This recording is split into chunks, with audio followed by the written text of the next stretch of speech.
जग सारा गुण गाता है भारत के उन दो वीरों का, जिनको रोक न पाया था बंधन सागर तीरों का। एक हुए थे पवन पुत्र जो लंका भस्म कर आए, दूजे हुए सावरकर जी स्वातंत्र वीर जो कहलाए। मित्रों, आज से ठीक 110 वर्ष पहले यानी कि 8 जुलाई 1910 को एक ऐसी घटना घटी थी जिसने पूरे विश्व को झंझोड़ के रख दिया था। जी हाँ, मैं बात कर रहा हूं स्वातंत्र वीर विनायक दामोदर उपाख्य तात्याराव सावरकर की सुप्रसिद्ध मार्सेलिस की छलांग की।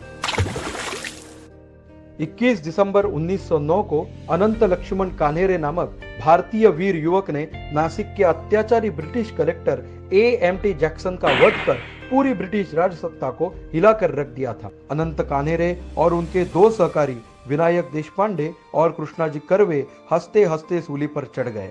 लेकिन इस क्रांति कार्य के मूल प्रेरक तो स्वतंत्र वीर सावरकर जी ही थे। उस समय वह फ्रांस में रहकर क्रांतिकारी संगठन चला रहे थे, परंतु अभिनव भारत पर इस प्रकार संकट मंडराता देख उनसे छुपे रहा नहीं गया और वो मादाम कामा और अपने अन्य साथियों को बिना कुछ बताए लंदन आ पहुंचे।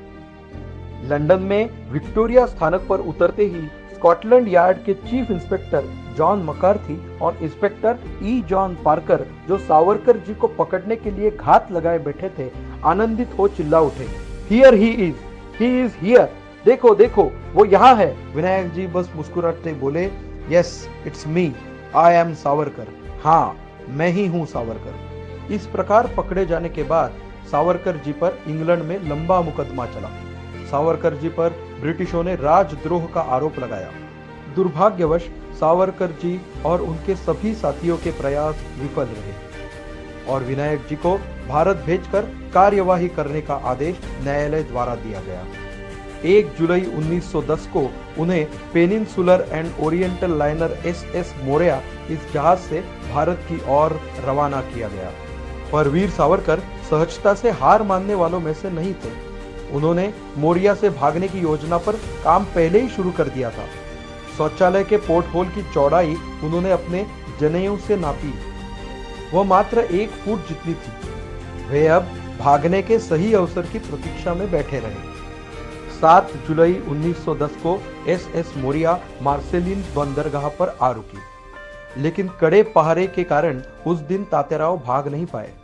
दूसरे दिन सुबह 6:15 को उन्होंने अचानक ही शौचालय जाने की इच्छा जताई और आधी नींद में धुत इंस्पेक्टर पार्कर उन्हें शौचालय तक ले गए। विनायक जी ने शौचालय के द्वार को भीतर से कुंडी लगा दी और अपने कपड़े दरवाजे की खिड़की के सामने टांग दिए, जिससे कोई अंदर की गतिविधियां ना देख पाए। अंदर शौचालय का पोर्ट होल खुला था। चौड़ाई पहले से ही नाप लेने के कारण अब उन्हें बस कैसे भी करके उससे बाहर पड़ समंदर में छलांग लगानी थी। पर ऐसा करना खतरे से खाली नहीं था। सागर की गहराई का कोई पता नहीं था। ऊपर से 30 फीट की ऊंचाई से पानी में छलांग लगाते समय एक भी गलती हुई तो जान जा सकती थी। पर उस वीर ने फिर भी छलांग लगाने की ठान की। पहाड़े पर खड़े एक पुलिस कांस्टेबल ने नीचे झुककर दरवाजे के अंदर झांका तो उसे सावरकर जी की स्लीपर दिखाई दी। तो वे भीतर ही होंगे ऐसा मानकर उसने दरवाजे के ऊपरी भाग से झांक कर देखा और तब सावरकर जी का आधा शरीर पहले ही पोर्ट होल से बाहर निकल चुका था। उसने हड़बड़ाकर दरवाजा खोलने का प्रयास किया पर वह नाकाम रहा। फिर उसने अपने साथी कांस्टेबल के साथ जहाज के डेक पर आकर चोर चोर पकड़ो पकड़ो चिल्लाना शुरू किया। पर तब तक सावरकर जी समंदर में गोता लगाकर 10-12 फीट का अंतर तैरकर बंदरगाह की दीवार की दरारों के सहारे ऊपर चढ़ के फ्रांस की भूमि पर पहुंच चुके थे। सावरकर जी के दुर्भाग्य से मादाम कामा और उनके अन्य सहयोगी उन्हें लेने बंदरगाह पर समय पर ना पहुंच पाए। जल्द ही इंग्लिश लोगों का शोरगुल देख के फ्रेंच ब्रिगेडियर पेस्की भी अपने लोगों के साथ विनायक जी के पीछे पड़ा।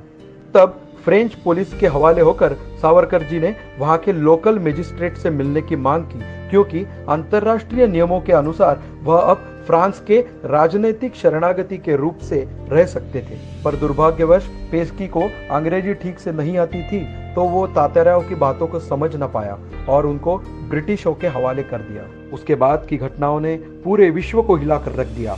मार्सेलिस में हुए अंतर्राष्ट्रीय नियमों के उल्लंघन के चलते अंतर्राष्ट्रीय न्यायालय में मुकदमा दर्ज हुआ और यूरोपीय सोशलिस्टों से लेकर अमेरिकी पत्रकारों तक सभी ने उस समय केवल भारत के इस वीर पुत्र और भारत की स्वतंत्रता के लिए लड़ रहे अन्य क्रांतिकारियों की ही बात की। उसके बाद की सावरकर जी की अंडमान की यातनाएं और आगे का राष्ट्रीय और सामाजिक कार्य इसके विषय में जितना हो सके उतना अल्प है, परंतु उस महापुरुष के शौर्य और धैर्य को संक्षेप में समझना हो तो यह जानना आवश्यक है कि मार्सेलिस में फिर से बंदी बनने के बाद नाव पर आकर वे क्या कर रहे थे। वास्तव में अब उनकी छूटने की संभावना लगभग पूरी तरह से मिट गई थी और उन्हें काला पानी की कड़ी सजा होगी यह तय था, पर वे हताश नहीं हुए।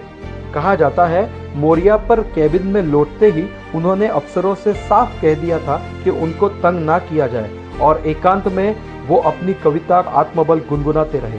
अनादिमी अनंतमी अवध्यमी भला मारिल रिपु जगति असा कवण जन्मला। अनादिमी अनंतमी अवध्यमी भला मारिल रिपु जगति असा कवण जन्मला। अर्थात मुझ जैसे अनादि अनंत और अवध्य व्यक्ति को मार सके ऐसे कौन से शत्रु ने आज तक जन्म लिया है। ऐसा शत्रु ना जन्मा है ना कभी जन्मेगा। उस महापुरुष स्वातंत्र वीर विनायक दामोदर सावरकर को हमारा शत शत नमन, शत शत नमन।